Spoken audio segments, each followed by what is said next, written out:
Sugar doesn't just add sweetness to food, it changes how your brain works. Each sugary hit activates dopamine, the chemical that drives motivation, learning, and habits. Over time, repeated spikes train the brain to crave more while dulling everyday pleasure. This isn't a failure of willpower. It's biology adapting to excess. If you value clear, science-based health insights, subscribe to this channel. Let us know in the comments where you're watching from. We read and reply. Now, let's begin. Before sugar becomes a craving, it becomes a signal. The human brain is built to prioritize survival, and for most of human history, sweetness meant one thing: quick energy. Fruits, roots, and honey were rare, valuable, and calorie-dense. When the brain detected sweetness, it learned fast. It reinforced the behavior, stored the memory, and encouraged repetition. That system still exists today, unchanged, despite the modern abundance of refined sugar. When sugar enters the bloodstream, it doesn't simply raise blood glucose. It activates a network of brain regions involved in motivation, learning, and decision-making. Dopamine is released not as a reward for pleasure, but as a teaching signal. Dopamine tells the brain, "This matters. Remember this. Seek it again." Over time, the brain begins to associate sugar not just with taste, but with relief, comfort, and urgency. This is why sugar often feels different from other foods. You don't usually crave plain rice or vegetables with the same intensity, even though they also provide energy. Sugar creates a sharper contrast. It arrives quickly, spikes brain activity rapidly, and leaves just as fast. The brain learns that pattern and starts to anticipate it. Anticipation is where sugar gains its power. Even seeing or thinking about sugary foods can activate dopamine pathways before the first bite. This anticipation can override hunger signals, logic, and intention. You may find yourself reaching for sugar when you're tired, stressed, bored, or emotionally depleted. Not because your body needs fuel, but because your brain has learned that sugar temporarily changes how you feel. Importantly, this response is not a flaw. It is a predictable outcome of repeated exposure. The brain adapts to what it encounters most often. When sugar becomes frequent, the brain begins to prioritize it. Other sources of satisfaction, rest, movement, social connection, even balanced meals can start to feel less motivating by comparison. This doesn't mean sugar is evil, and it doesn't mean you've lost control. It means the brain has learned a shortcut. And like any learned pattern, it can be understood and adjusted. In the chapters ahead, we'll unpack how this learning process deepens over time, how it affects focus and mood, and why cutting back can feel surprisingly difficult at first. Most importantly, we'll explain how the brain responds when sugar is reduced, thoughtfully and consistently. Understanding why sugar feels so powerful is the first step. Once you understand the mechanism, the mystery disappears, and with it, much of the guilt and frustration that often surrounds food choices. The brain is not static. It is constantly adjusting to what it experiences most often. When sugar enters your diet occasionally, the brain responds strongly. Dopamine rises, attention sharpens, and the experience feels rewarding. But when sugar becomes frequent, daily or multiple times a day, the brain begins to adapt. This adaptation is not conscious. It happens quietly, beneath awareness, as the nervous system works to maintain balance. One of the brain's core rules is efficiency. When a stimulus appears repeatedly, the brain reduces its response. This is known as desensitization. With repeated sugar exposure, dopamine receptors become less responsive. The same amount of sugar no longer produces the same effect. What once felt satisfying now feels normal, and the brain begins to seek more, either larger portions, sweeter foods, or more frequent intake, to recreate the original signal. This is how rewiring begins. Importantly, this process does not mean dopamine disappears. It means the brain recalibrates its baseline. Everyday activities, conversation, movement, meals without sugar may start to feel flat or less motivating. Focus may slip. Motivation may feel inconsistent. The brain hasn't become broken, it has become narrowly trained. Over time, this recalibration affects decision-making. The brain learns to prioritize short, intense rewards over slower, steadier ones. This can make it harder to pause, plan, or resist impulses, especially when energy is low or stress is high. The prefrontal cortex, the region involved in self-regulation and long-term thinking, becomes less influential in the moment, while reward-driven circuits become louder. This is why people often describe sugar cravings as feeling automatic. The choice happens quickly before reflection has a chance to catch up. Again, this is not a moral failure, it is the result of neural repetition. There is also a memory component. The brain stores sugar-related experiences with emotional context. If sugar has been paired with comfort, relief, celebration, or stress reduction, those associations strengthen the circuitry further. The brain begins to treat sugar not just as food, but as a solution. The good news is that the same adaptability that allows sugar to rewire the brain also allows the brain to recover. Neural pathways weaken when they are used less, and alternative pathways strengthen when they are used more. This process takes time, but it is reliable. Understanding this rewiring explains why just eat less sugar often fails as advice. Without addressing the brain's adaptations, willpower is forced to compete with biology. In the next chapter, we'll look at how these changes affect focus, mood, and emotional regulation, and why sugar's influence often shows up mentally before it shows up physically. One of the earliest places sugar's influence appears is not in weight or blood tests, but in how the mind feels throughout the day. The brain depends on a steady supply of energy to regulate attention, mood, and emotional balance. When sugar enters the system, it delivers energy quickly, but unevenly. Blood glucose rises fast, and the brain responds with heightened alertness and temporary mental lift. For a short period, focus may feel sharper and mood lighter, but this rise is unstable. As blood sugar drops, the brain senses a sudden mismatch between demand and supply. This is where the crash begins. When glucose levels fall rapidly, the brain shifts into a protective state. Stress hormones such as cortisol and adrenaline are released to compensate. These chemicals are meant to restore balance, but they come with side effects: irritability, restlessness, mental fog, and difficulty concentrating. The brain becomes less patient, less flexible, and more reactive. Over time, repeated spikes and crashes can make emotional regulation harder. Small frustrations feel larger. Focus becomes harder to sustain. Motivation fluctuates. The brain is constantly adjusting instead of settling into a stable rhythm. This instability often gets misinterpreted as a personality issue, lack of discipline, or even a mood disorder, when in reality it is a metabolic signal reaching the nervous system. Sugar also interacts with the brain regions that manage impulse control. When blood sugar is unstable, the prefrontal cortex, the area responsible for reasoning, planning, and emotional restraint, has less reliable access to energy. In these moments, emotional responses tend to be faster and less filtered. This can look like impatience, anxiety, or emotional eating, even in people who are otherwise calm and self-aware. Another subtle effect involves attention. Rapid dopamine signaling from sugar teaches the brain to expect quick rewards. Tasks that require sustained focus, reading, problem-solving, listening, may start to feel mentally taxing by comparison. The brain isn't incapable of focus. It has simply been trained to favor speed and intensity over depth. None of this happens overnight. These patterns build slowly, often without obvious warning signs. Many people don't connect sugar intake with mood or focus because the effects feel psychological rather than physical. But the brain does not separate the two.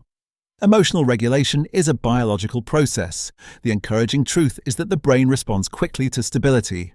When blood sugar becomes more even, mental clarity often improves before any visible physical changes occur. Mood steadies, focus lengthens, emotional reactions soften. In the next chapter, we'll explore how these brain responses turn into habits, why sugar becomes linked to stress, comfort, and routine, and how the brain learns to reach for it automatically, even when it no longer delivers the relief it once did. Sugar rarely begins as a problem. It becomes one through repetition. The brain is designed to conserve effort. When it discovers something that reliably changes how you feel, it looks for ways to automate the process. This is how habits form. Over time, sugar shifts from a conscious choice into a learned response, one that runs quietly in the background of daily life. At the center of this process is the habit loop, a cue, a behavior, and a perceived reward. The cue might be emotional, such as stress, fatigue, boredom, or loneliness. It might be environmental, like a certain time of day, a location, or seeing a familiar package. When the cue appears, the brain anticipates relief. The behavior follows quickly, often without deliberation. Sugar is consumed. Dopamine reinforces the loop. The key detail is that the reward doesn't have to last. It only has to register.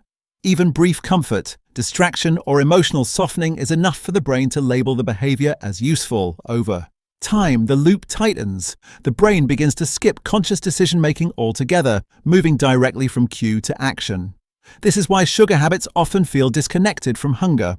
The body may not need energy, but the brain has learned that sugar modifies internal states. It becomes a tool for managing feelings, pacing the day, or marking transitions. A treat after work, something sweet during stress, a small reward for getting through something uncomfortable. As the habit strengthens, the brain's expectation grows. If sugar is delayed or removed, the brain interprets the absence as a problem to be solved. This can show up as restlessness, distraction, or a persistent mental pull. Not because something is missing nutritionally, but because a familiar regulation tool is no longer available. Importantly, habits are not proof of addiction or lack of self-control. They are signs of a brain that has learned efficiently. The problem is not the brain's learning ability, it's the environment that repeatedly reinforces the same shortcut. Breaking a sugar habit does not require fighting the brain, it requires working with it.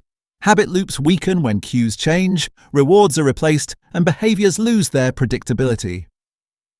This process is gradual and often uncomfortable at first, but it is deeply effective. Understanding the habit loop explains why extreme restriction often backfires. When the brain senses loss without replacement, it pushes harder. In contrast, when stability is introduced through balanced meals, consistent timing, and alternative sources of reward, the brain adapts. In the next chapter, we'll explore what happens inside the brain when sugar intake is reduced, why discomfort can appear before relief, what withdrawal-like symptoms actually mean, and how to recognize the difference between temporary recalibration and true deprivation. When sugar intake drops, the brain notices immediately. Not because something is wrong, but because something familiar has changed. The brain has grown accustomed to frequent, fast dopamine signals. When those signals are reduced, the nervous system enters a period of adjustment. This phase is often misunderstood, and it is where many people give up, believing the discomfort means they are doing harm or failing. In reality, this phase is recalibration. As sugar intake decreases, dopamine signaling becomes quieter. For a short time, this can make motivation feel low and pleasure feel muted. The brain is not broken, it is recalibrating its sensitivity. Dopamine receptors that were previously overwhelmed begin to regain responsiveness, but this process is not instant. During this window, the brain may register ordinary activities as less rewarding than expected. At the same time, blood sugar patterns begin to stabilize. Without frequent spikes, glucose levels level out, but the body has to relearn how to manage energy efficiently. This can result in fatigue, headaches, mental fog, or irritability in the early stages. These sensations are often labeled as withdrawal, but they are better understood as transitional signals. The brain is shifting from rapid fuel to steady fuel. Emotionally, this period can feel exposing. Sugar often acts as a buffer against discomfort. When it's reduced, emotions may feel sharper at first. Stress feels more present. Boredom lasts longer. This does not mean life has become harder. It means the brain is no longer masking sensations with quick chemical relief.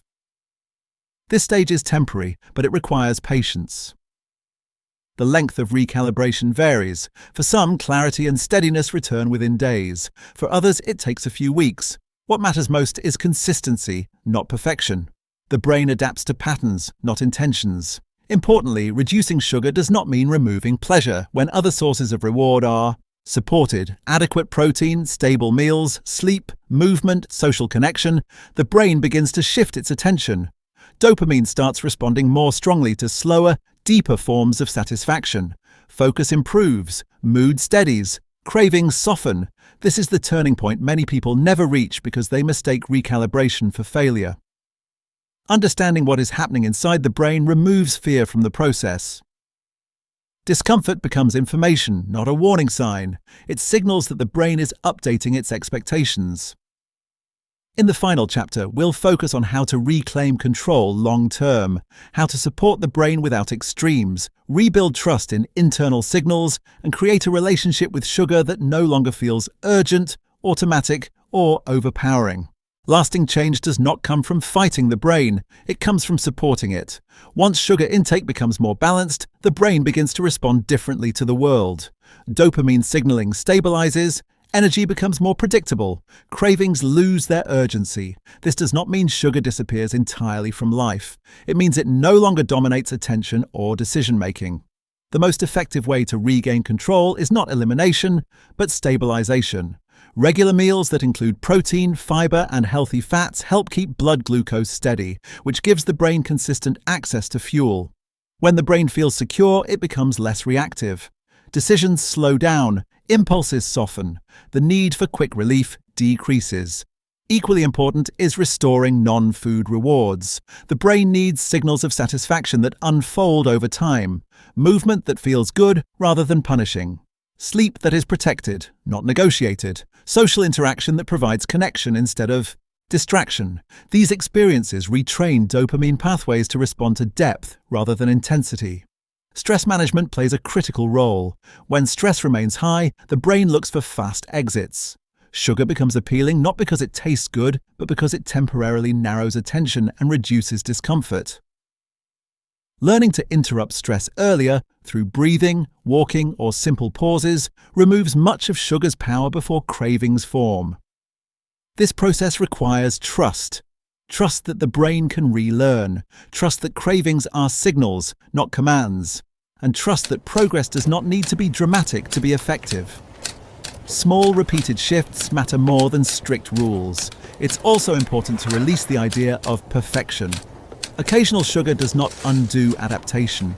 The brain responds to patterns, not single moments. When stability is present most of the time, flexibility becomes safe rather than risky. Reclaiming control means changing the relationship, not labeling sugar as forbidden or dangerous, but understanding its effects clearly. When the brain no longer perceives sugar as urgent or necessary, choice returns naturally. On this channel, we focus on helping you understand your health from the inside out. Not through fear, restriction, or blame, but through clarity and biology. Sugar is not hijacking your brain because you're weak. It's doing so because your brain learned quickly in an environment designed to overwhelm it. When you understand how that learning happened, you gain the ability to reverse it, calmly, steadily, and on your own terms. If this breakdown helped you see sugar differently, don't forget to subscribe to this channel for more science-based health insights. And let us know in the comments where you're watching from. We read and respond to as many as we can. Your brain is adaptable. Your health is not fixed. And with the right understanding, control is something you can rebuild.